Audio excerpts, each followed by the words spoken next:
Estão boicotando o Luka Doncic na NBA?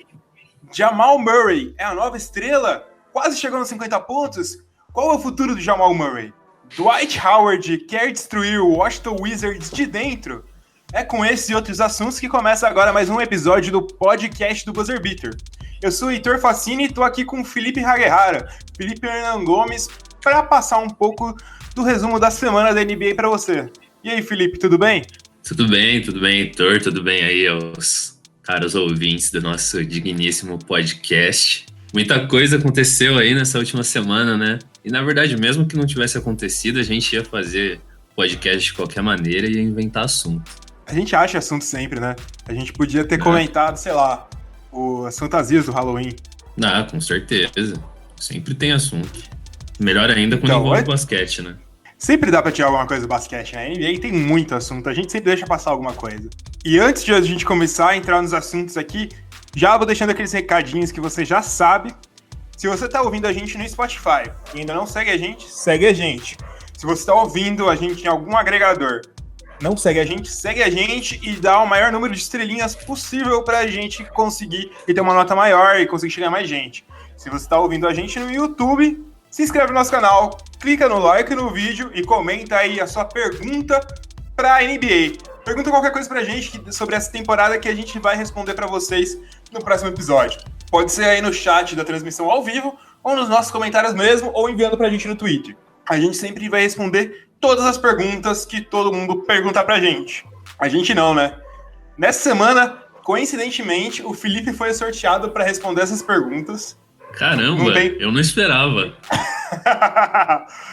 Bom, vamos ler o que o nosso ouvinte está ávido para saber. A primeira pergunta é do Vinícius Senna. Essa aí você vai gostar de responder, mas eu acho que eu já sei essa resposta. Não vai ficar muito feliz com ela. O Vinícius Senna pergunta: quem vai tirar o título do Golden? E aí, Felipe, quem vai tirar o título do Golden? Alguém vai tirar esse título do Golden? Então, a gente fala aí sempre, né, que o Golden State é com certeza o time a ser batido, né? A gente fica, no máximo, tentando especular temporada a temporada quem pode tirar esse trono. Durante muito tempo, a aposta mais segura sempre foi o Cleveland Cavaliers. Porém, agora não tem necessariamente um time com uma preferência clara para tomar essa posição. Eu imagino que tenha mais chance do Golden State perder para sua própria conferência do que perder uma final. Mas se for levar para final, eu acho que o Toronto é o time que pode chegar mais longe aí. Cara, interessante que se ele fizesse essa pergunta pra gente antes de começar a temporada, provavelmente a gente ia responder Boston Celtics e Houston Rockets. Com certeza. Esses times, pra mim, é meio difícil a gente colocar alguma coisa nesse ano. Esse ano realmente não dá. Agora, nesse momento, eu acho que o que mais dá para apostar é no próprio Toronto e no meu queridíssimo Denver, né? O Denver tá parecendo bem forte para isso. Tem também, a gente pode pensar que o Utah Jazz tem um elenco interessante que normalmente dá um encaixe difícil com o Golden State, o próprio Bucks, mas o Bucks perdeu mais uma, né? A gente elogiou tanto o Bucks semana passada, perdeu duas nesse período. Então, mas até pro torcedor... A gente fala do momento pé frio do nosso aqui. Então, até pro torcedor do Bucks, a gente não vai falar nada sobre o Bucks nesse episódio, pro time ganhar mais um. A gente vai até falar mal. A gente fala até mal.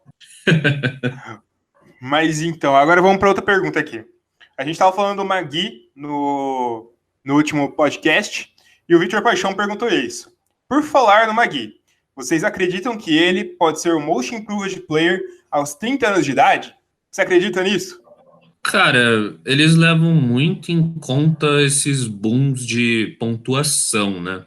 Tudo bem que o Magui tá tendo uma melhora significante, não só em pontuação, mas também em vários outros números. Eu acho que até, assim, olhando por agora, dá para colocar ele na corrida, mas eu acho que mais para frente, que vai criar algumas diferenças aí, eu acho que ele vai correr bem por fora. Eu acho que foi até no podcast do Café Belgrado que eu vi isso, que eles fizeram uma média, normalmente o jogador tem 23 a 26 anos, aí ele tá fora dessa idade. Mas é sempre bom lembrar que a NBA gosta de uma história boa para contar. E imaginando o Javal Magui, que era um jogador o Golden State meio que recuperou o Javal McGee, né? Ninguém queria contratar o Javal McGee e o Golden State contratou. Para virar um grande jogador que, nesse momento, ele é basicamente o segundo melhor jogador do Lakers. Às vezes tá um pouco pior do que o Kyle Kuzma e tal, mas ele tá sendo muito bem, ele tá sendo um jogador interessante, não é, tipo, engraçado só. E Sim, talvez essa história pode comprar mesmo ele tem 30 anos. Eu chutaria que, se ele se manter esses números, ele não chega a ganhar, mas fica entre os 3 da premiação. Então, eu acho difícil ele ganhar também. Ele até pode realmente se manter os números, correr por fora aí, mas eles dão muita preferência para esses jogadores mais jovens que estão surgindo como estrelas, né? Então, normalmente eles querem premiar alguém que vai ser uma estrela futura. É meio que padrão isso. Eu sempre vejo isso. Que nem foi com o Ryan Anderson, né? Ryan Anderson, eles deram uma errada meio nesse caminho, né? O Aaron Brooks. Aaron Brooks ganhou, né? Acho que ele ganhou uma vez. Mas, tá meio bizarro mesmo. Agora, eu acho que tem 2 perguntas voltadas aqui para o mesmo tema. O Samurai Rockets NBA. Pra que time será que ele torce? Eu acho que ele torce pro Bauru Basquete. Não tenho certeza. E o Michel Zene, os dois perguntam da situação do Houston Rockets. Vamos elaborar um pouco mais essa pergunta e vamos falar. O que você acha que está levando o Houston Rockets a chegar a esse ponto, Felipe? Eu acredito que tem a parte, talvez, individual também dos jogadores que não está dando muito certo, mas eu acho que também a evolução dos sistemas da NBA, né? O Houston Rockets, com a sua formação ofensiva, acabou sendo que algo diferencial de como surgiu, como foi a entrada do Mike D'Antoni. E nessa temporada a gente está vendo um boom dos jogos ofensivos para cada time, sabe? Múltiplos times chegando às marcas de 130, 140 pontos no jogo. E aí isso acaba não sendo um grande diferencial para o Houston Rockets ainda. Eles têm o poder das suas estrelas, né? Mas até aí não sei o quanto isso consegue influenciar, pelo menos nesse começo de temporada. E tem, claro, que a gente tem criticado aí já há algum bom tempo, que é a defesa do Houston, que ainda não encaixou, né? Eles voltaram essa semana, eles trouxeram de volta o técnico de defesa deles. Sim. Não lembro o nome do cara, que era um nome bem difícil. Quem lembrar, comenta aí pra gente lembrar. Mas eu acho que tem muito a ver com isso. De todo mundo tá muito bem ofensivamente nessa temporada. Só que o interessante é que tem muita gente que pode culpar, sei lá, a contratação do Carmelo, ou pode culpar a saída do Trevor Ariza e do Luke Mbamute. Mas o Ariza não tá muito bem defensivamente no Suns. E na teoria o Houston não decaiu só defensivamente, né? Uma das piores defesas e um dos piores ataques da liga também. Exatamente. Então eu acho que é bem isso. Inclusive, o Paulo Lobor perguntou sobre isso. Ele falou assim: acompanha o canal e o podcast desde o primeiro. Muito bom conteúdo de ambos. Muito obrigado, Paulo. Um abração para você. E ele fala: uma pauta para o próximo poderia ser o início da temporada atual, com altas pontuações, dignas de All-Star Game, 50 pontos. A mudança da dinâmica do jogo com mais arremessos de 3 proporcionou isso? Ou foi uma piora nos sistemas defensivos? O que você acha, Felipe? Então, eu estava lendo até hoje um texto do jornalista da ESPN, o Brian Windhorst, que é muito parecido com o Jonah Hill. Ele, só que mais gordinho. Aí ele faz um paralelo, tipo, faz uma linha do tempo falando do que pode ter ido ocasionando essa espontada dos grandes jogos ofensivos que a gente está acompanhando hoje, né? E ele fala que, tipo, depois da segunda aí, final aposentadoria aí do Michael Jordan, em 2003, entre os anos de 2003 e 2005, aconteceram alguns jogos em que, tipo, alguns times sequer passavam dos 70 pontos. E isso incluindo em final de NBA, jogo de série final. E aí como é que diz, a audiência da TV começou a cair. E aí eles começaram a fazer algumas mudanças em relação, às vezes, até regras e também a maneira dos times jogarem. E isso acabou ocasionando, tipo, vários jogadores cada vez mais chutando, cada vez mais partindo para cima para buscar faltas, tanto que imediatamente após isso teve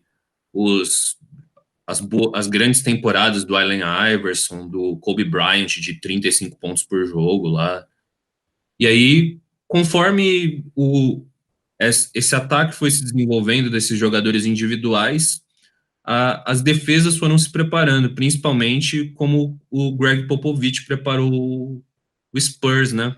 Foi fechando o espaço, deixando menos espaço para essas estrelas e fazendo um sistema defensivo muito mais denso, né? Muito mais preparado. E aí começou a se revolucionar isso. Veio o 7 Seconds or Less do Mike D'Antoni, veio o Pace and Space do Spoelstra, veio o Budenholzer com aquele Atlanta Hawks lá, do Korver, do Tig. E aí, tipo, foi uma evolução gradual do jeito que se foi jogando, que teve a participação desses treinadores, jogadores revolucionários, o que incluiu o Golden State Warriors, e a gente chegou ao que tem hoje. A gente tem os ataques muito mais preparados, muito mais fluidos, e uma defesa que é muito mais difícil de ser feita, porque hoje se diz que precisa ter muita troca, né?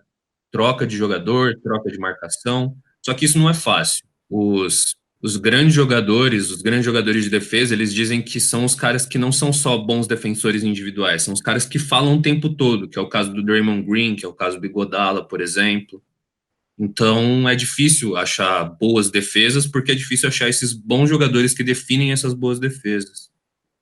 E o que eu acho também, só para complementar, que tipo, é bem isso mesmo.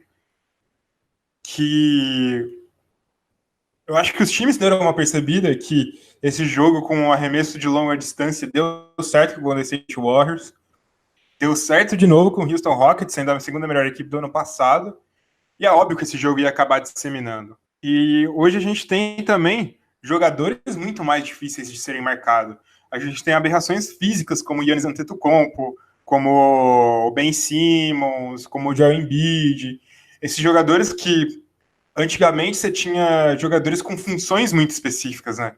Você tinha jogadores que era aquele cara que era o chutador, aquele cara que driblava e partia para cima, aquele cara que enterrava, que fazia ponto de dentro. Então era muito mais fácil você desenvolver um sistema de marcação para esse cara. Hoje os caras fazem de tudo. É muito difícil. E os que fazem, normalmente, são focados em uma coisa, eles não são só bons nisso, como o Stephen Curry, que é muito bom em cesta de três, só que ele também consegue pontuar de outras formas. Ele é um dos melhores infiltradores da NBA, um dos melhores bandejistas. É muito difícil de conseguir marcar esses caras. Tanto que normalmente a gente vê os melhores defensores. Hoje em dia, óbvio que a temporada passada foi meio que uma quebra disso com o Rudy Gobert ganhando, são aqueles caras que conseguem marcar muito bem o perímetro e marcar muito bem várias posições. Então, realmente, a gente vê também quando existem esses especialistas, né? O cara que só defende, ou o cara que só chuta bola de três, ou o cara que só consegue pontuar de média distância e no 1 contra 1. A gente vê que esses caras provavelmente. A gente vê que esses caras acabam sendo empurrados, como foi o caso do próprio Carmelo Anthony, que ele não é um cara que hoje contribui muito com o sistema titular das equipes. Ele é basicamente um chutador, né? E olha que nem isso ele tá sendo tão excelente assim. Mas uma coisa também para acrescentar aqui, para ver que a defesa ainda é boa, que o Golden State Warriors não é campeão só porque o ataque dele é avassalador. Eles são uma das melhores defesas da liga e eram, nas vezes que foram campeões, uma das melhores defesas da liga em números também. O Cleveland Cavaliers, quando foi campeão, tinha uma defesa muito bem estruturada também.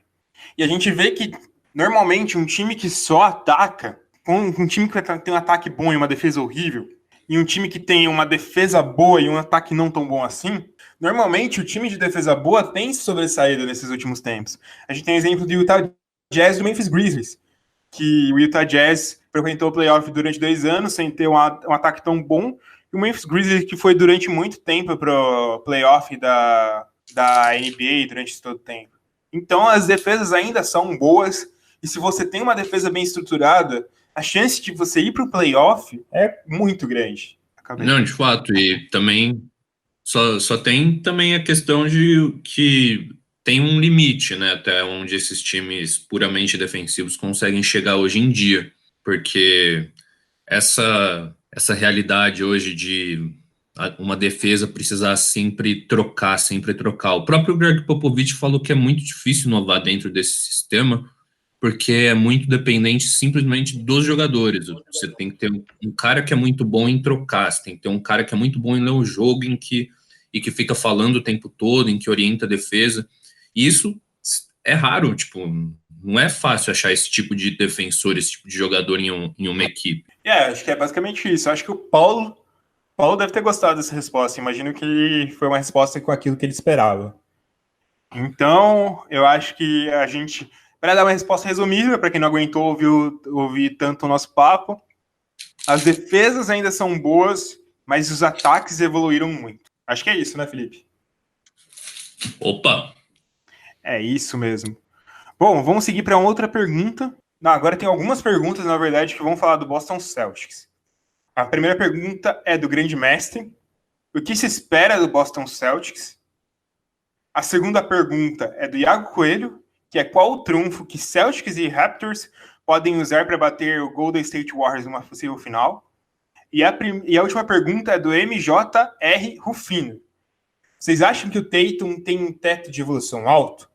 Eu vou responder essa primeira, e eu vou responder primeiro falando sobre o Tatum. Eu vou dar a minha opinião aqui, que pode muita gente não concordar. Eu acho que até o final da temporada, no máximo até o meio da próxima temporada, a gente vai achar o Tatum o principal jogador do Boston Celtics. Mesmo se manter Kyrie Irving, mesmo se manter Gordon Hayward, mesmo se manter qualquer um. Jason Tatum caminha para ser tranquilamente o jogador mais importante do Boston Celtics. O que você acha, Felipe? Não, isso aí a gente vê no próprio papel que ele está cumprindo hoje no Celtics, né?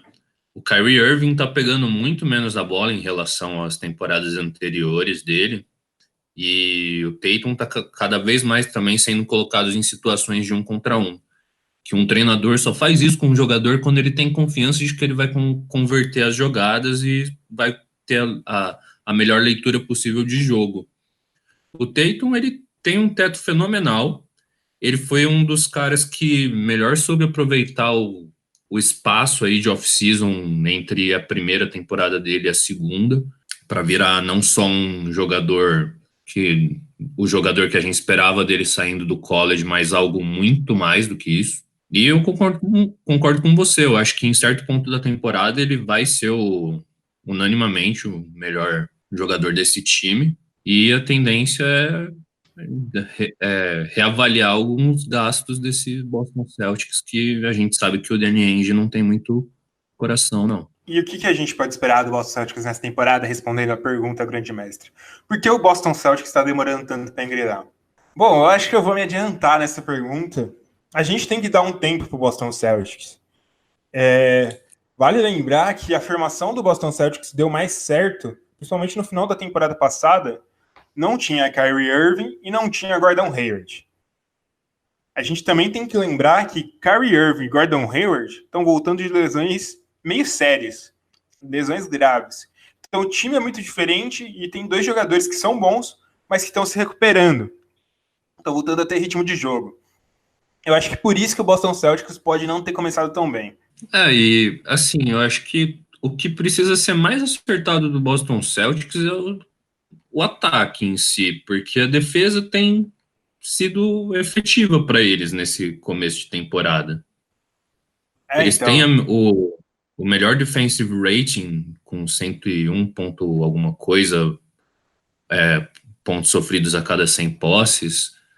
Então, eu acho que é isso, é questão de tempo e também ver e arrumando o time conforme as necessidades. É o que você falou, o Gordon Hayward, por exemplo, voltou de uma lesão gravíssima que tirou ele de uma temporada inteira.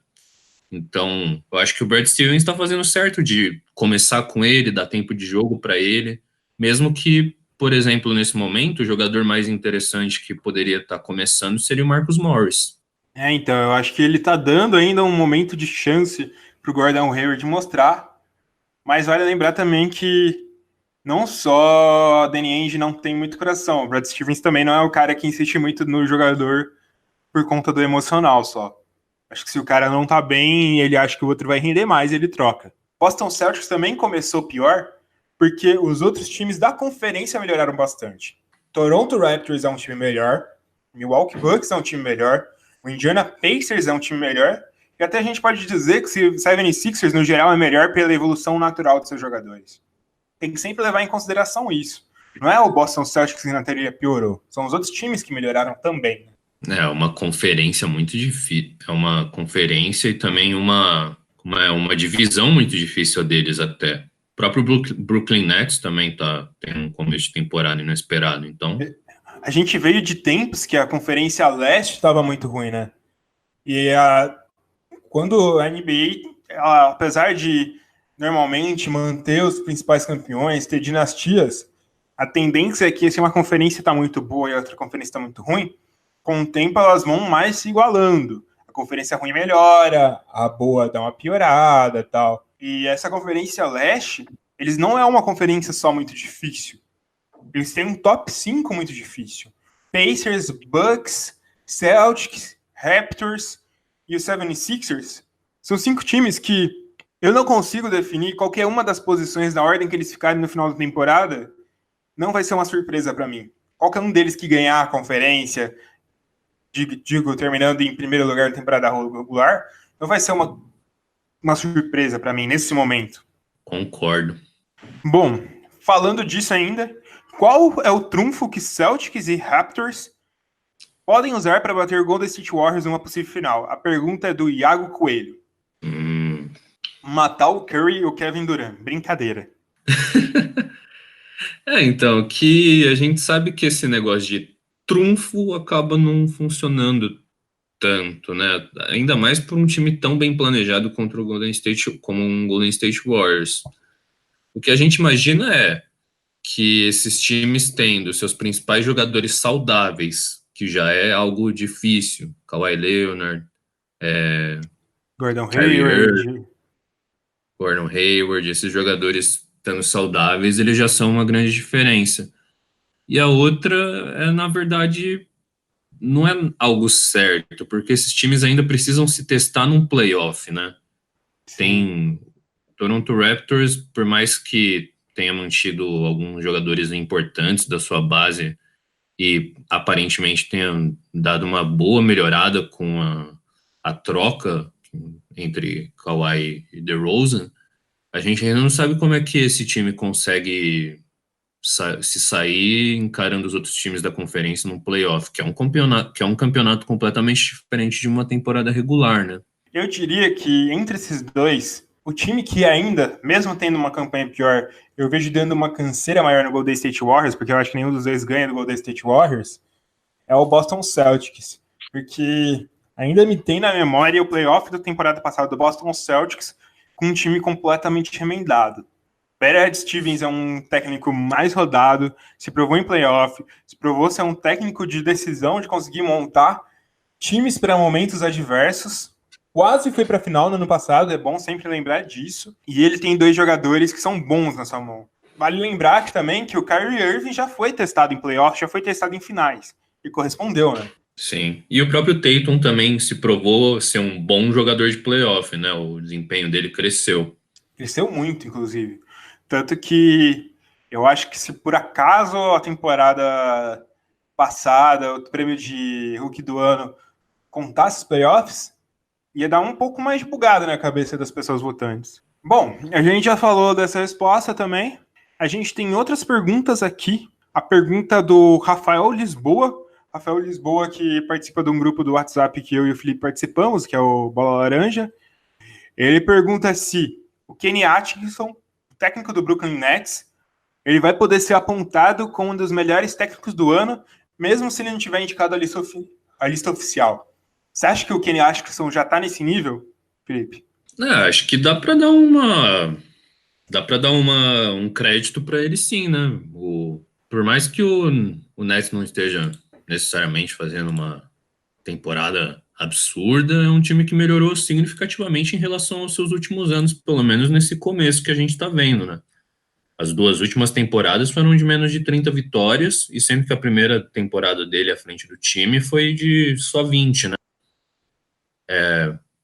Ele tá pegando um time que ainda tá se recuperando de tanta burrada que fez nos últimos anos. Então, eu acho que a princípio, e ele tá fazendo um bom trabalho também ofensivamente com esse time, tá explorando bem os seus jogadores, e eu acho que ele tá fazendo o possível que ele tem na mão. Agora também entra um pouquinho a parte dos jogadores desse time também evoluírem a um ponto em que eles possam corresponder ao sistema que ele tá tentando implementar, né? E eu acho que, antes da gente premiar o Kenny Atkinson, eu acho que o melhor trabalho que está sendo feito dele não, do Brooklyn Nets, né? É um trabalho que deve ter sido em conjunto com o Kenny Atkinson. É o trabalho do GM, né? Porque Chamar. Sean Marks está muito bem. Eles conseguem tirar escolhas da cartola, conseguem selecionar muito bem dentro dessas escolhas, conseguem fazer trocas muito interessantes. Vale lembrar que hoje a base do time, eu consigo colocar 4 jogadores, que são, tipo, 4 jogadores que vão estar lá para o futuro do Brooklyn Nets, que é o Spencer Dinwiddie saindo do banco, D'Angelo Russell, Caris LeVert e o Jarrett Allen. Vale lembrar que o Brooklyn não tinha nenhuma dessas escolhas. O D'Angelo Russell ele conseguiu numa troca. Spencer Dinwiddie veio de agência livre. Normalmente veio mal cotado, inclusive, do Chicago Bulls. E o Caris LeVert e o Jarrett Allen foram de escolhas de fim de primeira rodada. As escolhas estão vindo muito boas, né? Eles estão aproveitando o máximo o que eles conseguem, né? Se eu não me engano, o Sean Marks, ele veio de... Qual que foi o último time dele? Ele saiu, tipo, San Antonio de, Spurs. como assistente do San Antonio Spurs, né? Então ele veio já com essa manha de tirar o máximo do que tem em mãos. E Vamos avançar nas perguntas aqui. Quem vocês acham que serão os novos LeBron e Curry? Olha, essa é uma pergunta capciosa, porque eu realmente não sei se existirão outros LeBrons e outro Curry, mas você consegue dar algum palpite aí, Felipe? eu acho que a única chance de ter um outro LeBron na NBA é quando entrar o LeBron James Jr. Pois é. É engraçado, né? É algo que a gente também sempre brinca um pouco, já falou sobre em vídeo, já fez texto, que é sobre essa nossa busca eterna por versões de ídolos do passado, né? A gente tá sempre buscando um novo Jordan, tá sempre buscando um novo Messi, tá sempre buscando um novo Federer, que seja. Então, mas eu acho que eu não aposto em ninguém para ser um novo LeBron, um novo Curry. O que a gente pode imaginar são jogadores que possam pegar tochas parecidas, pelo menos na maneira de jogar, né? Então, a gente sempre ouviu antes do Ben Simmons entrar que ele ia ser o novo LeBron, né? Porque o jogo dele no college era muito parecido com o do LeBron no high school e muito parecido, consequentemente, com o do Magic Johnson, que é um cara alto, que conseguia armar, conseguia jogar em várias posições, porque a galera pode não se tocar tanto hoje, um pouco mais das últimas temporadas, mas eles não podem se tocar tanto hoje, mas no high school, o LeBron era praticamente um armador mesmo. E aqueles armadores que gostavam de dar passes bonitos. E isso ele foi perdendo um pouco essa característica ao longo do tempo. E eu acho que se eu fosse colocar alguém para emular o estilo do LeBron, olha, só para dizer que eu não gosto muito de fazer isso, porque normalmente isso perde muito a curacidade. Eu diria o Antetokounmpo, eu acho. Tem outra pessoa que poderia falar isso, Felipe? Cara, no momento eu não faço ideia, sinceramente. Porque sempre surge. Agora também tá no college o Zion Williamson, que também ele saiu do high school com muita gente também colocando nas costas dele esse peso de ser o novo LeBron. Tem gente que fala que ele tem algumas coisas parecidas, só que ele é um pouco mais baixo que o LeBron e joga um pouco fora de posição. Eu acho que, por exemplo, no caso do Curry, não sei, acho que daria para tentar apostar num Trae Young se ele conseguir emular o hype dele no college, mas Cara, eu acho que Trae Young é meio difícil, né? Porque ele seria só Trae Young por causa do arremesso de 3, né? O Curry tem muito melhores características que essa somente. Tipo, é um jogador dinâmico, movimenta bem o time, consegue armar o time Mesmo que ele não dê assistência final, ele consegue controlar, ter uma visão de jogo, ter um comando do time dentro de quadra, defende muito bem. Mas isso também passa pelo desenvolvimento do próprio jogador, né? O Curry, o É, próprio Curry precisou de um tempo para virar o Curry, né? Então, e é algo que torna mais difícil ainda ter um novo Curry. exatamente, porque ninguém imaginava que o Curry ia ser o Curry, né? Sim, Então, sei lá, eu acho que é meio difícil a gente definir um novo Curry mesmo. Além do que, para você ser um novo Curry, o Curry surgiu no momento que a cesta de três não era tão importante assim. E é muito difícil exato. surgir um novo Curry, já que a cesta de três é muito importante. A gente vai ter que só se adicionar uma cesta de 4 aí. Cesta de quatro. Você faria uma cesta de quatro, Felipe? Eu não faço nem com os meus 2 pés, imagina de 4. Só para falar, a pergunta foi do Everton Martins. E aí ele também fez mais uma pergunta, só que ele deu aquela de jornalista brasileiro, que emenda duas perguntas em uma, que é sempre o jornalista brasileiro não quer perder a oportunidade. Eu e o Felipe somos jornalistas formados, então a gente sabe muito disso. Ele perguntou: o que vocês acham do meu Cleveland ou do Charlotte? Cara, primeiro eu quero te dar os parabéns, porque você continua sendo torcedor do Cleveland. Tanto de gente que eu acho que torceu pro Cleveland nas últimas temporadas, que virou torcedor do Lakers nesse verão, do verão norte-americano, essa off-season, cara, não deve estar no gibi. Você tá de parabéns para isso. Falando do Cleveland, eu vou falar um pouco rápido, porque o Cleveland tá uma bagunça. Tá uma bagunça muito maior do que eu imaginei que fosse estar. Primeiro porque o Kevin Love não tá jogando, sem o Kevin Love o time não tem nada de bom mesmo. Eles tinham o Colin Sexton, que é um bom hook, mas está correndo uma fritação do Colin Sexton dentro da equipe. Você vê o absurdo dessa frase que eu vou falar agora. O J.R. Smith falou que o Colin Sexton é muito fominha e não quer marcar. Cara, o J.R. Smith falou isso, bicho. Quem o J.R. Smith é para reclamar disso? Publicamente. Cara, expôs o novato lá que mal deve saber trocar uma marcha no carro. Me vem na cabeça imediatamente aquele jogo contra o Bucks, que ele foi cumprimentar o Jason Terry no banco enquanto o jogo tava rolando e ele deixou o Tony Snell desmarcado lá. Pois é. O J.R. Smith fala isso como se ele fosse, sei lá, o Kawhi Leonard na marcação. Então, cara, eu acho que você tem que torcer pro time conseguir trocar esses maçãs podres do elenco e torcer para eles conseguirem a melhor escolha possível no próximo draft. Trocar o Kevin Love também para conseguir mais escolhas. Algumas coisas, mas não tenho que esperar essa temporada. E do Charlotte, o que você acha do Charlotte, Felipe? Realmente, eu não vejo nada demais no Charlotte.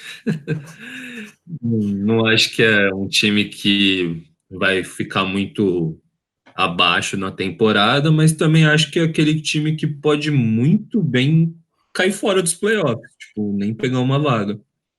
Eu acho que o Charlotte é um dos times que deram errado na NBA. Ah, é que também como é que um time que não tem mercado, né? Não tem como atrair grandes jogadores, a não ser se já tiverem lá, forem draftados, que é o caso do próprio Kemba Walker. Só que o problema é que eles não são muito bons de draft, né? Vou tentar pegar as escolhas do Charlotte no último ano pra gente ver se eles escolheram bem. Ó, eu posso ter queimado minha língua agora. Vamos ver, vamos ver. Abrindo aqui o arquivos do Buzzer Beater, que a gente tem um acervo de dados muito grande. Né, Mas, que a gente guarda em armários. Cara, em 2015, no draft de 2015, eles selecionaram na 9ª posição Frank Kaminsky. Frank the Tank. Frank Kaminsky. Depois disso veio Justin Winslow, Miles Turner, Devin Booker, Kelly Oubre Jr., Terry Rozier e alguns outros caras, Bobby Portis, um Larry Nance Jr., o próprio Cedi Osman, que tá no Cleveland, William Hernan Gomes, o Montrezl Harrell. Eles não selecionaram muito bem, eu acho. Não sei se você concorda comigo. Muitos jogadores que nem estão no time, né? Nem chegaram a jogar pelo time. Sim. A grande parte dos selecionados dele, também da política de contratação do Jordan ao longo da história, sempre foi aquela baboseira de jogador tem que ter jogado num grande programa ou tem que ter título na mão, sabe? De NCAA. Sim. Que a gente Só não pra... se traduz em porcaria nenhuma na NBA. Pois é. Só para lembrar os outros nomes que eles selecionaram em 2014 foi o Noah Vonleh, que não é assim, sempre sem não é tão horrível assim, mas também não virou porra nenhuma. Desculpe o palavreado, cara ouvinte, mas não virou porra nenhuma. Em 2014 ele foi o Noah Vonleh na nona posição. Depois veio o Dario Saric, Zach LaVine, Yusuf Nurkic, o Bruno Caboclo, ainda bem que eles não selecionaram o Bruno Caboclo, Rodney Hood, Clint Capela, e se eu não me engano, o Jokic também é desse draft. Só para falar de 2013, agora 2013. Eles selecionaram o Cody Zeller na quarta posição. Tudo bem que nesse aí eu vou dar um sossego, porque ninguém selecionou muito bem nesse draft. Mas depois disso veio o CJ McCollum, Steven Adams, Giannis Antetokounmpo, Kelly Olynyk, Dennis Schroeder, o André Robertson, o Rudy Gobert. Só para terminar de bater no time do Charlotte Hornets, eles selecionaram em 2012, na segunda posição, eles selecionaram Michael Kidd-Gilchrist. Na segunda posição. Eles deixaram passar Bradley Beal, Damian Lillard, Andre Drummond e Evan Fournier. Eles também deixaram passar alguns caras, Draymond Green, Jay Crowder, Chris Middleton, Will Barton. Bom, já fiz meu ponto falando que eles não selecionam muito bem jogadores no draft. Então, no caso do Kid Gilchrist ainda tinha uma expectativa dele ser um jogador completo, mas, de fato, tipo, a política de contratação e seleção de draft do Jordan nunca funcionou bem. A única vez que funcionou foi com Kemba Walker. E hoje, tipo, não tem muito um norte para esse time. Não sei se o ideal seria implodir, mas também, se implodir, seria colocar esse time nas costas do Malik Monk e Miles Bridges, que, sei Eu lá, não não sei vejo se eu ele realmente... sendo... Eu também não vejo ele Não, sendo algum jogador de topo. Só se implodir para fazer o que o Memphis Grizzlies fez na temporada passada, buscar o tank ao máximo. Tentar pegar algum dos moleques de Duke aí.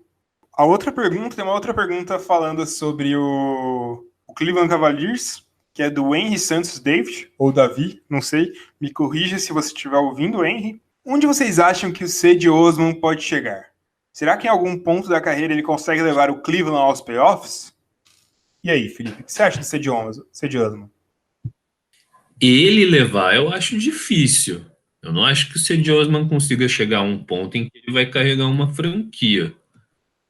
Agora, que eu acredito que ele possa ser um tipo de jogador que contribui muito para a equipe. E eu acho o Cedi Osman um jogador bem interessante. Eu acho que se o Cleveland viu que não deu certo tentar forçar para ir nos playoffs de novo, eu começaria uma base de novo focada no Cedi Osman e no Colin Sexton, usando alguns dos jogos que eles conseguiram, tipo sem Decker, sei lá, coloca no mesmo balaio e vê o que dá. Abraça o Tank. O fracasso já abraçou eles e tem o nome de J.R. Smith. Antes tinha mais nome também para adicionar nesse fracasso que abraçava ele, só que eles finalmente cortaram o Tyronn Lue, né? Exatamente. Mas eu acho que é o momento, né? O Cleveland pode abraçar isso. Mais pra frente a gente dá uma citada que começaram a sair os primeiros mock drafts do ano que vem. Cleveland tem alguns nomes muito interessantes para tentar draftar na temporada seguinte. Já vamos falar disso. Agora tem uma pergunta do DeMar The Legend. Cara, estamos recebendo uma pergunta do DeMar, um dos principais jogadores do Spurs. Ouve isso. A pergunta dele é: quais times vocês acham que vão disputar a terceira seed no Oeste? Mais uma pergunta. Nesse começo de temporada, os Kings surpreenderam. Vocês acham que o Kings, o tank é mais interessante do que exercer um papel competitivo? Ou deve competir? Ou sobre o Tatum, ele pergunta também: qual a opinião de vocês sobre o argumento de que ele é a segunda melhor peça dos Celtics? Do Tatum a gente já respondeu. A gente acha que logo ele vai ser a primeira melhor peça dos Celtics. Mas falando da terceira seed do Oeste. Primeiro, quem você acha que vai ser a terceira seed? Eu acho que para isso a gente tem que estar definido quem vai ser a primeira e a segunda. Você acha que está definido a primeira e a segunda? Acho que ainda não está definido. Principalmente porque muita coisa pode ser revertida. Eu não sei se dá para dizer que está definido, porque 11 jogos, 10, 11 jogos para cada equipe, dá para ser revertido muito fácil. É uma série de 10 derrotas aí, faz um time que hoje está em segundo, nem está em playoff. Mas, se a gente for olhar como ambos os times estão jogando, a gente imagina que vai ficar entre Golden State e Nuggets, né? Agora... Sim. Eu acho que quando ele falou de terceira seed, ele imaginou o Rockets na segunda. Não sei se está errado, mas eu tô supondo isso. Você responde pra gente depois, Demar. Eu não colocaria, se for isso, eu não colocaria o Rockets como a segunda seed nessa temporada. Acho que eles não vão se recuperar tempo para pegar essa segunda seed. eu acho que eles não conseguem chegar tanto, não. Agora, quem vai pegar essa terceira, dá pra apostar num Portland, que tá bem. Talvez num OKC, se continuar ganhando bem. Eu acho que tem alguns times, né? O próprio Spurs, né? Que eu acho que o cara é torcedor do Spurs. Não seria Assim, impossível imaginar o Spurs uma terceira seed. eu acho o Spurs até com um pouquinho mais de chance que o próprio OKC, né? Com o DeMar DeRozan jogando que tá jogando. Parece que o Spurs já encaixou. O OKC tá encaixando ainda. Eu não vou falar nada, porque a última vez que eu falei mal do OKC, o OKC me deu uma sequência de 5 vitórias. Mas perguntou sobre o Kings, né? Você acha que o Kings deve investir no tank, abraçar o tank, ou tentar ser competitivo? Não, esse já não é mais o momento do Kings buscar tancar, não. Eles já juntaram muitas peças jovens de muito valor e que podem virar alguma coisa e que já estão mostrando esse valor nesse começo de temporada. Agora é o momento de investir nessa molecada. Eu acho que vale mais o Kings ficar com uma 10ª posição do que ficar com uma última. Tem que começar a ganhar. Esse é o momento de apostar nas vitórias, na própria evolução do De'Aaron Fox aí, que É um hoje mito. hoje eu diria que é o jogador que mais evoluiu na temporada. Eu acho sensacional. Eu acho que não já deixou o Kings. O Kings tem que ficar de lado nesse momento. Tem que investir em vencer. Porque, cara, de que adianta você pegar bons jogadores se não vencer, se não jogar bem? A galera fica muito noiada nesse negócio de tank. E o tank tem que acabar, cara. O tank é errado. Puta merda. Cansa isso de tank. Para de tancar. Vamos vencer, vamos fazer cesta de 3, enterrar, driblar, defender. Sabe o que eu acho que também é um dos motivos de muita gente principalmente a galera que começou a acompanhar a NBA junto com jogar videogame, é que fazer tank no 2K é muito legal. Muito É legal legal mesmo. É legal mesmo. É muito legal selecionar em draft, mas objetivamente hoje o Kings tem que ganhar. Eu acho que todo time tem que sempre lutar para fazer a melhor campanha possível. Todo time tem que sempre buscar a vitória. Fica a lição para vocês. Busque sempre a vitória. Não perca de propósito na sua vida. Por falar em perder de propósito, por falar em derrota, vou contar uma piada para você, Felipe. Conta. Washington Wizards. Essa é a piada. Acabou a piada aí.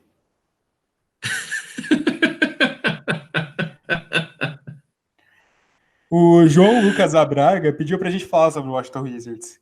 O que você tem para falar do Washington Wizards? Olha, eu tenho bastante coisa, mas acho que 90% é palavrão, então vamos tentar manter o nível aqui do programa, né?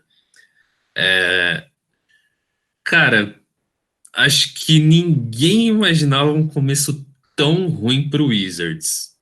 A gente imaginava que talvez não tivesse um começo bom se a, tivesse ainda desconexa aquela união entre Bradley Beal e John Wall e com o Dwight Howard podendo ser uma peça, uma puta pedra no vestiário. Só que eles começaram muito mal, cara. E tem muita coisa envolvida nisso. Cara, como que você quer que um time comece bem se os dois maiores reforços para a temporada são Dwight Howard e Austin Rivers, cara?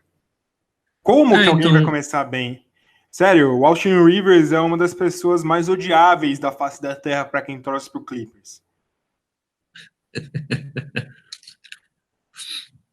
não, e ele chegou também de uma maneira que não foi confortável, né? Porque ele saiu meio que do desentendimento entre o Gortat e o John Wall.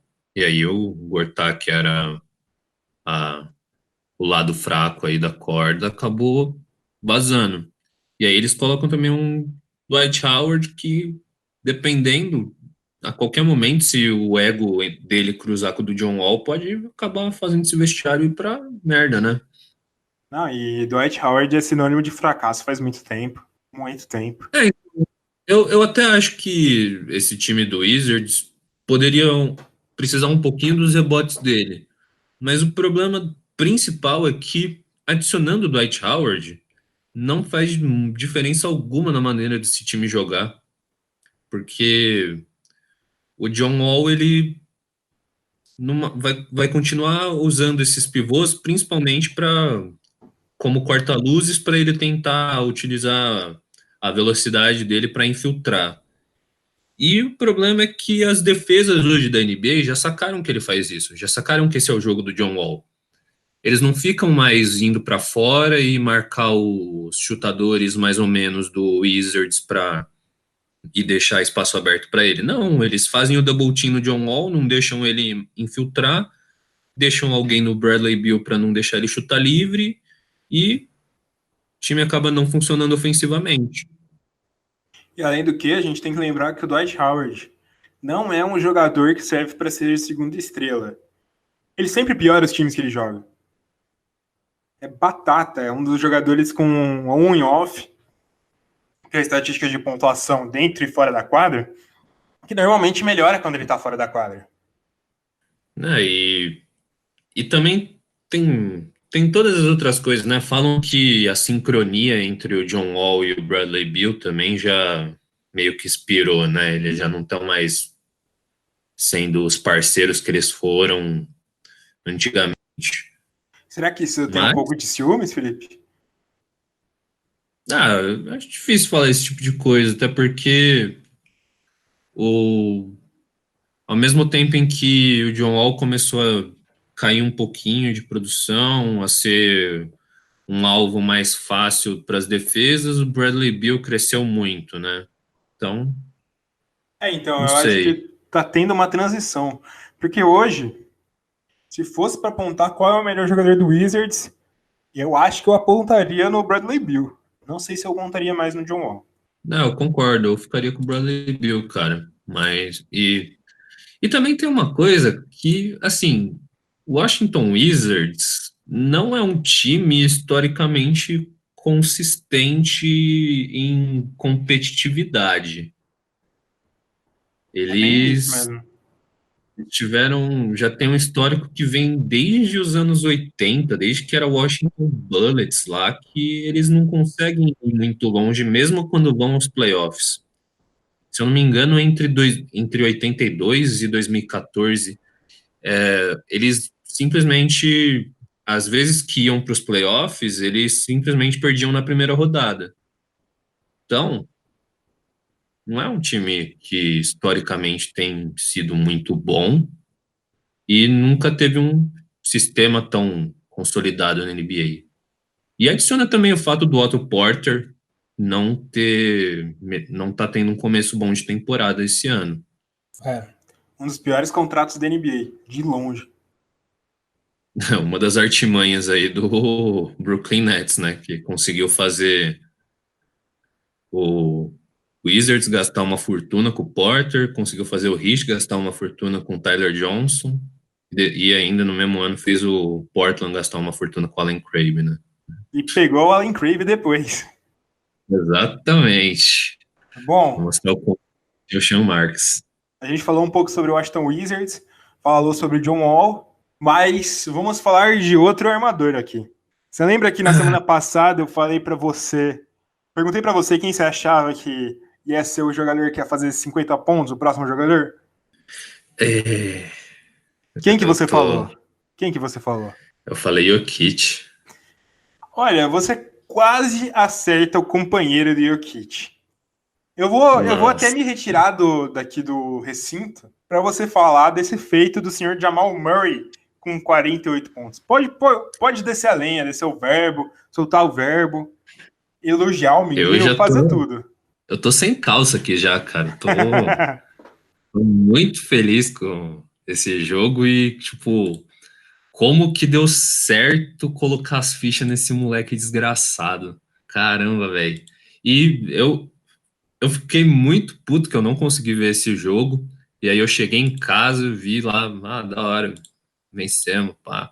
Contra o Boston ainda, um jogo que tende a ser difícil. Aí você vai ver o Jamal Murray, o que ele evoluiu, porque ele não é um jogador que é necessariamente alto para a posição, é forte para a posição, mas ele ao longo dessa trajetória curta dele na NBA, ele adicionou umas armas muito boas. Ele, ele tem um fake shot, ele finge o chute muito bem, ele mata muito marcador nessa. O step back dele tá muito, muito bom. E pena que não caiu aquela última bola. Mentira, né? Deu bastante treta aquela última bola, por sinal. Muito bom, muito bom. E aí, ó, aonde você acha que esse jogador vai chegar? Cara, eu acho que ele vai ser o foco ofensivo de um time que precisa dele, porque o, o Jokic ele vai ser a base, né? Ele vai ser o pilar desse time, principalmente porque ele é o armador desse time. Então, o Jamal Murray cumpre um papel muito importante em momentos em que tanto o Jokic vai precisar de jogadores que se movimentem muito bem para passar essa bola, tanto quanto quando o Jokic não tiver em quadra para ter alguém carregando essa bola e chamando a responsabilidade. E eu vou dizer um negócio aqui. Vão dizer que eu tô mentindo, mas em 2016, que foi o draft do Jamal Murray, né? Isso. 2016, para quem não sabe, foi quando a gente começou os trabalhos aqui no Buzzer Beater, no nosso canal do YouTube, foi um pouco mais para frente. A gente começou com a nossa página do Facebook, que hoje infelizmente está abandonada, mas a gente não tem todo o tempo do mundo para investir em várias coisas, mas a gente fez uma série de falando um pouco sobre os jogadores do draft, e eu falava desde 2016 que o Jamal Murray era o melhor armador daquele draft. Pode pesquisar lá na página do Facebook. Eu sei que você não vai pesquisar, por isso você não vai me desmentir. Mas eu falava desde isso. Pioneiro, hein? Eu patrocino o Jamal Murray desde o princípio. Só para Parabéns, viu? lembrar, só para lembrar também, naquela época o Ben Simmons ainda não era armador e tinha Chris Dunn como armador naquele draft. Tinha também Wade Baldwin quarto. Wade Baldwin. Tinha também DeJounte Murray. Tinha também Tyler Ulis. E tinha também o Malcolm Brogdon. Rapaz, eu patrocino desde essa época. Desde essa época. Já sabia o que vinha, né? E o que Ué, você achou daquela briga no final lá com a confusão com o Kyrie Irving jogando a bola no público? eu vou dizer uma coisa que muita gente vai me odiar e vai falar que eu tô sendo oportunista, mas eu nunca gostei muito do Kyrie Irving. Eu acho que o Kyrie Irving tem uma cara de ser chato pra caralho, bicho. Né? Ele ficou muito popular depois daquelas porcaria de Uncle Drew, né? Tipo, o Uncle Drew é da hora, tal. Eu não sei, eu tenho um problema com pessoas que ganham muito hype. E muito hype não justificado. Cara, o Kyrie Irving eu acho que é um dos jogadores que a torcida do Brasil adora mais, cara. E o que ele não fez tanta coisa assim pra merecer tanto hype. Tem gente que fala que o Kyrie É, Irving é o melhor armador da NBA, cara. Eu quero bater numa pessoa que fala isso. eu não chego a esse ponto, mas eu até entendo um pouco ele gostarem do Kyrie Irving, porque ele meio que é o jogador de basquete de rua que todo mundo quer ver, tipo, em um filme às vezes, sabe? Cara que tá driblando todo mundo, que tem aquele handle muito louco, que deixa a galera no chão. Então, Ah, dá pra entender um pouco, mas dá até dá. Ele é realmente, eu acho que é o armador com o melhor handle da NBA. Em segundo lugar deve vir, sei lá, o Kemba e o terceiro o Curry. Mas, cara, sei lá. Tenho preguiça do Kyrie Irving. aqui também tem. Por mim, eu quero Ele que ele teve se um pouco de exploda. razão. Ele teve um pouco de razão nesse lance, né? Que tem aquela regra escrita de que quando seu time já tá vencendo, o relógio já tá indo embora, você não chuta aquela última bola que o Jamal Murray chutou, né? Ah, eu acho essa regra uma babaquice também. Ah, Cara, por é. mim tem que driblar, tem que humilhar o adversário, tem que se fuder. Quem mandou perder? Mas aquelas regras não escritas, não é regra mesmo, mas os caras encaram meio que como um anti-fair play, né? Ah, pra mim o anti-fair play é o Kyrie Irving. Nossa. Não, mas eu entendo, falando sério, eu entendo isso. Que o cara fica puto mesmo, tal, já tá perdendo mesmo, pra que fazer isso? Mas, cara, também é aquele negócio, né? Tipo, pô, Jamal Murray queria fazer 50 pontos. Né, se ele mata aquela bola, ele entraria no top 10 aí de pontos em um único jogo do Denver, sabe? Então Pô, tem um vale, pouquinho né? tem um pouquinho de significado. Mas ao mesmo tempo que você olha pelo lado dos jogadores lá, você entende porque os caras ficou puto, né? Ah, mas também eu acho que, sabe o que que é? Que o Boston Celtics não tá tão bem. O Kyrie Irving, principalmente, não tá tão bem, não voltou tão bem. Eu acho que deve ter tanta coisa acumulada que o cara deve ter extravasado tudo naquele momento. Faz sentido. Mas também o próprio Mike Malone falou que o Jamal Murray ele ainda vai aprender a não chutar aquela última bola. É, então, Normal. sei lá, sei lá. Nada demais. Bom, se a gente tá falando uma coisa que não é nada demais, essa semana aconteceu uma treta um pouco, digamos, um pouco suspeita, né? Para exemplificar para quem tá ouvindo, durante o jogo do Dallas Mavericks e do New York Knicks, Isso. o Luka Doncic foi pegar um rebote, o DeAndre Jordan veio em cima dele no rebote, deu uma cotovelada na cara dele e roubou o rebote dele. Isso tudo bem, né? Só que aí começou um movimento dentro dos perfis de basquete no Twitter. A galera começou a confirmar algumas suspeitas que eles estavam tendo. Durante toda a temporada, o Luka Doncic estaria sendo boicotado pelos seus companheiros de equipe. Por quê? Porque os motivos a gente não sabe, mas acontece muitas vezes durante o jogo, pelo menos acontecia, dele estar livre, o jogador está completamente marcado, ele preferia forçar a jogada. Preferia passar para um cara que está marcado. Preferia roubar as jogadas dele. Tanto que no mesmo jogo contra o New York Knicks foi até realmente estranho. Ele só teve 4 chances de chutar no último quarto, acertou todas, eu acho que das últimas 18 posses de bola, ele só participou de uma. Só tocou na bola uma vez nessas últimas 18 posses de bola. E aí, Felipe? Agora eu tenho 2 perguntas para você. A primeira é se você acha que pode estar ocorrendo algum boicote com o Luka Doncic. Na verdade, são 3 perguntas. Qual a sua opinião sobre isso? E o que estaria motivando isso? Se vira nos Beleza, vamos 30 lá. aí. Enem da NBA. Enem NBA. Na NBA. Então, vamos lá. O... Eu não dá pra gente afirmar com propriedade, né? A gente trabalha, mas tem como trabalhar somente com esses levantamentos que a gente acaba vendo, porque às vezes nem a gente consegue ver em loco essas coisas, ver ao vivo, né? Mas, sei lá, foi estranho, né? Principalmente esse lance do Jordan, que quando você vê, ele empurra o Doncic para tirar o rebote dele. Então, é difícil afirmar qualquer coisa, né, no momento, assim, até porque a gente afirmar qualquer coisa não faz diferença, mas criar esse burburinho dentro da mídia lá e entre os fãs é algo que pode tanto machucar o ambiente do Mavericks, caso isso na verdade não seja nada, como pode de alguma maneira realmente começar a afastar o Doncic dos outros colegas de time. Então, por mais que a gente tenha as aparências agora, também tem que rolar aquele certo cuidado para não também pregar os caras na cruz, né? Agora, minha opinião sobre isso é, é estranho e se realmente estiver acontecendo é lamentável, né, cara? E também já emendando com a sua terceira pergunta, a gente sabe o que acontece muitas vezes com jogadores estrangeiros na NBA. Esses jogadores acabam sendo objeto de xenofobia, acabam sendo boicotados, acabam sendo colocados de lado.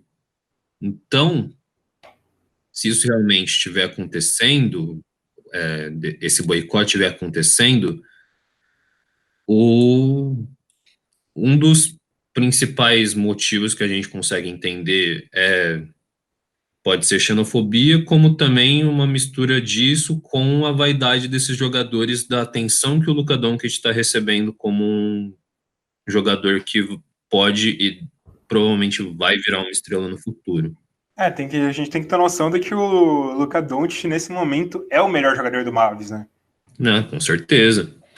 Ele tá fazendo números muito bons e tá mostrando não só estatisticamente, mas também com a presença dele em quadra, com a maneira que ele joga. Cara, o que eu vou falar aqui é totalmente suposição, porque, óbvio, a gente não conhece nada disso. Mas eu acho que houve, sim, uma espécie de inveja do que o Luka Doncic, da atenção que o Luka Doncic estava fazendo. Deram meio que uma cortada dele nesse jogo contra o New York Knicks, que o Mavis perder para esse time do Knicks também há de convir que o time do Knicks é muito ruim, nesse momento, pelo menos. E o time do Mavis, apesar de não ser tão bom assim ainda, é melhor do que esse time do Knicks. Só que eu acho que isso aconteceu porque isso começou a vazar. A cara do Mark Cuban, na hora que o DeAndre Jordan faz isso, dá uma estacada. A galera, tipo, ele faz uma cara de puta que eu pariu, eu não acredito que eles estão fazendo isso. E no jogo seguinte, eu acho que eles devem ter tomado uma pressão tão grande que começaram a passar a bola pro Doncic. E o Doncic fez um jogo muito bom, como ele vem fazendo na maioria dos jogos. Então, se eu fosse para chutar alguma coisa, porque a gente aqui... A gente tem um compromisso com a verdade, eu não tô fazendo juízo de... Eu tô fazendo até não tô fazendo juízo de valor, eu tô teorizando aqui, e isso aqui pode ser completamente errado o que eu tô falando, mas eu diria que aconteceu isso sim. Os indícios são muito fortes para ter acontecido, né? E seria por ciúme, obviamente seria por ciúme. Porque, cara, você tá vendo um moleque de 19 anos que veio de outro país ser o melhor jogador do seu time. É estranho, é estranho, é estranho. O que é completamente errado, né? Tipo, se ele entrasse no Golden State Warriors e fizesse com todo esse auê, faria algum sentido eles ficarem ciumados com tanta atenção. Mas, cara, o time do Mavis não é bom. O time do Mavis não é bom. É isso. É isso, eu acho que é isso. Você acha que eu estou completamente errado nessa minha análise, Felipe? Não, eu não acho. Eu até prefiro acreditar que seja por inveja e não um caso explícito de xenofobia, sabe? Eu acho que a xenofobia tá um pouco implícita nisso, né? Tipo, Com certeza. eles se acham mais absurdo um cara de fora, tal. Se talvez fosse um cara que veio do college, eles não pensassem tanto nisso. Mas Justamente um caso estranho e difícil de tentar cravar, tentar opinar, porque não tem nada certo, né? A gente está partindo de especulação e suposição baseado em alguns levantamentos de imagem, né? Se a gente tivesse, por exemplo, já uma reportagem, algum insider falando alguma coisa de treta de vestiário, aí já daria para ter uma ideia melhor, mas por enquanto, né? por enquanto é meio difícil mesmo. Bom, eu acho que a gente pode falar também que começou a NCAA, NCAA, e começaram também os mock drafts. Saiu o mock draft da ESPN, mas o mais recente é do Bleacher Report. Eu vou ler para vocês. Em primeiro lugar é o Zion Williamson indo para o Cleveland Cavaliers. Em segundo lugar, o R.J. Barrett indo para o Dallas Mavericks. Terceiro lugar é o Phoenix Suns pegando o Cam Reddish. Vou ler até o quinto só, tá? Quarto lugar, Washington Wizards pegando Bobo. E quinto lugar, New York Knicks pegando Nasir Little. O que você acha dessa próxima classe, Felipe? Você que entende um pouco mais de college, assim. Entender um pouco mais não é tão mais quanto você, né? Acho que até valeria a pena em algum momento, se a gente for falar, se a galera quiser e a gente for falar especificamente sobre isso, a gente recorrer aos nossos companheiros aí do Live College BR. Um abraço pro Laza e pro Sasso. Mas já acho que desde antes do começo da temporada de NCAA já estavam colocando o trio aí de Duke entre os primeiros. Esse mock do Bleacher Report é um pouco discrepante em relação aos outros, porque a gente vê muito colocarem o RJ Barrett como primeiro lugar, né? Qual que seria a melhor peça para ser a primeira escolha do draft de 2019, já que está tão cedo. Porém, pelo que a gente já imagina, seria que fique entre o Zion Williamson, que você falou aí sendo projetado como primeira escolha, e o RJ Barrett. Por um lado, faz sentido o Zion Williamson ser escolhido por um Cleveland Cavaliers, já que ele já tem meio que um poder de estrela com esse atleticismo bizarro dele, e já consegue trazer algumas pessoas para assistir ele em quadra. Porém, eu ainda acho que ele é um pouco cru em relação ao RJ Barrett. O RJ Barrett parece ser aquele jogador um pouco mais pronto, que consegue já adicionar pontos desde já. Mas eu acredito que fique entre esses dois, a não ser que aconteça alguma reviravolta aí durante a temporada, Cam Reddish fazendo bons jogos.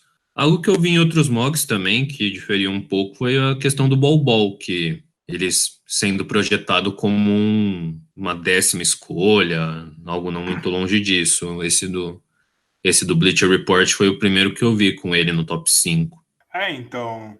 É que, nesse início ainda, os mocks vão variar muito, né? A gente sabe disso. Só que é uma pergunta que eu tenho pra você. Eu tenho uma impressão no Zion Williams, eu torço muito pra eu estar errado. Cara, eu não consigo me convencer dele. Pra mim, ele só consegue ser tão bom assim por causa da absurda disparidade física que ele tem com os outros caras do college. Na NBA, ele não ia conseguir chegar nem perto de ser isso. O que você acha dessa visão, Felipe? Eu acho que assim, ele tem algumas armas para melhorar ainda. Por exemplo, ele saiu do college como um chutador não tão expressivo da linha de 3, porém ele tem alguns fatores a favor dele aí. Ele tem um bom ball handle para um cara que teoricamente joga como um power forward. Na NBA seria até difícil ver ele jogando como um PF, a não ser que fosse num sistema de small ball. Mas eu acho que ele é bem mais do que só atleticismo. Eu acho que dá essa noção porque ele estourou muito por causa daqueles vídeos de highlight, de hype dele no college, Ball is Aquelas Life, dunk essas que ele coisas. dava, né? Só que ele é mais do que isso daí. Ele tem uns movimentos bons, ele tá desenvolvendo bem. Eu acho que é só essa questão de que ele talvez precise melhorar um pouquinho a criação de chutes para ele de uma média distância para mais, assim. Mas eu acho que ele tem tudo para ser um jogador expressivo na NBA. É só que talvez por exemplo, num imediatismo, assim, no começo, ele não consiga fazer tanto à frente de uma NBA que é muito mais atlética, né, que o college. Mudando um pouco de assunto, vai rolar. Hoje, a gente está gravando na quarta-feira, dia 7 de novembro. Hoje vai rolar um jogo entre Miami Heat e San Antonio Spurs. Uma curiosidade. Sabe quem o Eric Spoelstra colocou no banco para jogar contra o San Antonio Spurs? Quem? Um jogador chamado Duncan Robinson. Ai, ai. Ai, ai. Bom, outra coisa que eu acho que é importante falar é que saiu uma notícia hoje que o Nikola Jokic do Denver Nuggets foi multado por $25 mil. Depois do jogo contra o Chicago Bulls, perguntaram pro Jokic e tal sobre a defesa do Wendell Carter Jr. O Wendell Carter Jr. vale um ponto de frisar que está muito bem nesse início de temporada. Ele falou com as seguintes palavras: "He's longer than you expect, no homo." Traduzindo aqui, você consegue... Eu não sei se eu tô... O Felipe manja um pouco mais de inglês do que eu, mas ele falou: ele é muito mais longo do que você espera, sem gaysice. E ele foi multado por ele usar uma palavreado anti-gay. Eu acho sempre bom frisar isso, porque é uma coisa que a NBA não frisa tanto, falando de diversidade, de respeito a outras orientações sexuais. O que você achou disso? Você que é o maior fã do Nikola Jokic situado aqui no Brasil, Felipe. Cara, esses 25 mil são meio que uma multa padrão que eles dão, né? Para os jogadores. Eu acho que, particularmente, eu acho pouco. Eu acho que se eles querem realmente ter uma posição clara sobre esses assuntos e desencorajar que esses caras falem essas coisas, e principalmente os que têm isso como ponto de vista, os que acreditam que esse tipo de termo, essas brincadeiras, a homofobia no geral, né, no meio do esporte, se eles querem desencorajar esse tipo de atitude, eu acho que não é só $25 mil no salário de um atleta milionário que vai fazer a diferença. Eu acho que tem que rolar, tipo, talvez multas maiores, talvez suspensão de jogo, tem que ter uma posição mais clara e ter uma punição mais exemplar. E também tem que ter campanhas, né?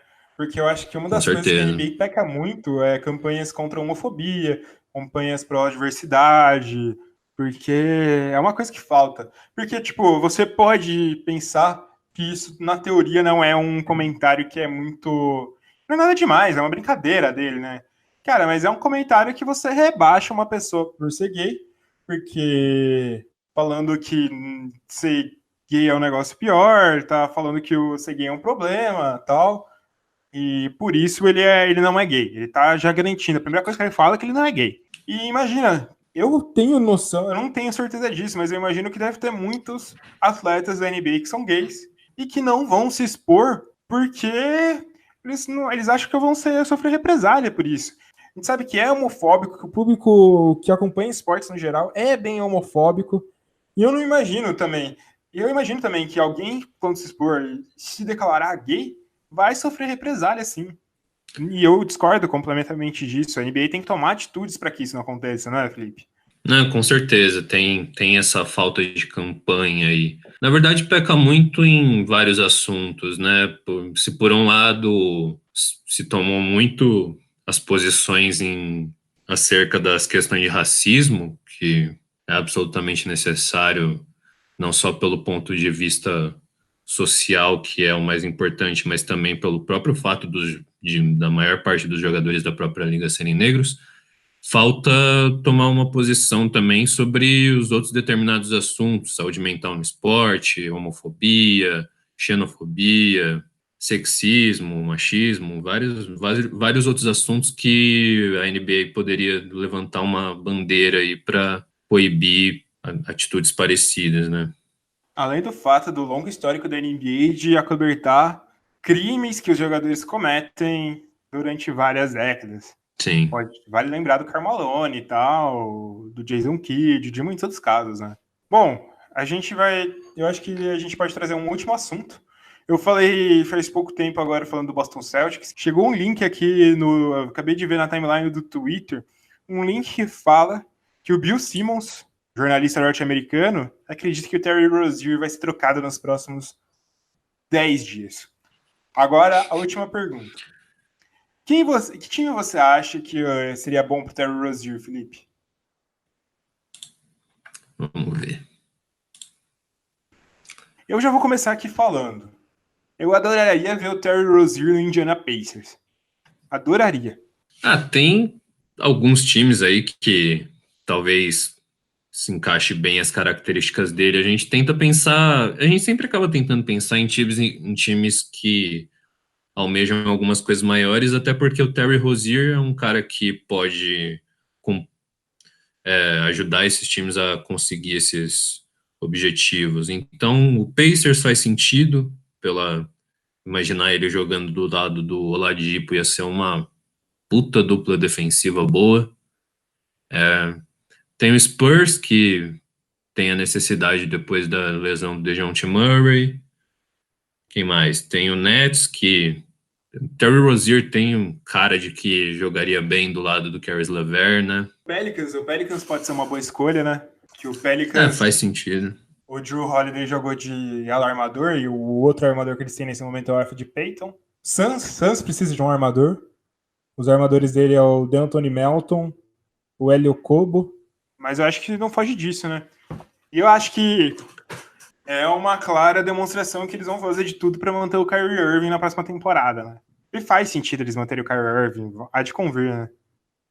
Sim, faz, Por mais que a gente esteja apostando aí no Jason Tatum para virar o franchise player desse time, Kyrie Irving continua sendo uma peça decisiva, principalmente para um time que está buscando ganhar a NBA.